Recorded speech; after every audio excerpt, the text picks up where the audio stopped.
Hello friends, ನಾನಿವತ್ತು fabric ಪೇಂಟಿಂಗ್ನ ಬೇಸಿಕ್ಕಿಂದ ಹೇಳ್ಕೊಡೋಕ್ಕೆ start ಮಾಡಿದ್ದೀನಿ. ಈ ಬೇಸಿಕಲ್ಲಿ ನಾವೇನು ಮಾಡಬೇಕು, ನಾನಿದರಲ್ಲಿ ಒಂದು ಸ್ಯಾರಿ ಬ್ಲೌಸ್ ಮೇಲೆ ಪೇಂಟ್ ಮಾಡ್ತಾಯಿದ್ದೀನಿ ಬ್ಯಾಕ್ ಸೈಡ್ಗೆ.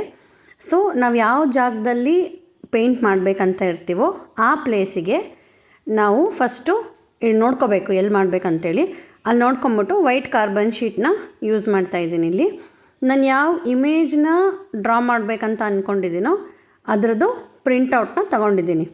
ನಾನಿಲ್ಲಿ ಏನು ಕಲರ್ ಪ್ರಿಂಟೌಟ್ ತೊಗೊಂಡಿದ್ದೀನಿ ಅಂತಂದರೆ, ಕಲರ್ ಪ್ರಿಂಟೌಟ್ ಇದ್ದರೆ ನಮಗೆ ಈಸಿ ಆಗುತ್ತೆ. ಯಾಕಂದರೆ ಅಲ್ಲಿ ಏನು ಕಲರ್ಸ್ ಇದೆಯೋ ಅದೇ ಕಲರ್ಸ್ನ ನಾನು ಯೂಸ್ ಮಾಡ್ತೀನಿ ಪೇಂಟಿಂಗಲ್ಲಿ. ಸೊ ಈ ಥರ ನೀಟಾಗಿ ಹಿಡ್ಕೊಂಬಿಟ್ಟು, ಯಾರಿಗಾದರೂ ಈ ರೀತಿ ನೀಟಾಗಿ ಇಟ್ಕೊಳ್ಳೋಕ್ಕಾಗಿಲ್ಲ ಅಂದರೆ ಅವರು ಗುಂಡ್ಪಿನಾದರೂ ಯೂಸ್ ಮಾಡ್ಕೋಬೋದು. ನನಗೆ ಅಭ್ಯಾಸ ಇದೆ, ನಾನು ಅದೇ ರೀತಿಯೇ ನಾರ್ಮಲಾಗಿ ಇಟ್ಕೊಂಡು ಟ್ರೇಸ್ ಮಾಡ್ತಾಯಿದ್ದೀನಿ. ಫುಲ್ಲು ಚಿತ್ರನೂ ಟ್ರೇಸ್ ಮಾಡ್ಕೋಬೇಕು ಫಸ್ಟಿಗೆ. ಈಗ ನಾನೇನು ತೋರಿಸ್ತಾ ಇದ್ದೀನಲ್ಲ ವಿಡಿಯೋದಲ್ಲಿ, ಆ ಥರ ಕಂಪ್ಲೀಟ್ ಫಿಗರ್ನ ಟ್ರೇಸ್ ಮಾಡ್ಕೋಬೇಕು.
ನೋಡಿ, ಈಗ ಮುಗಿತಾ ಬಂತು.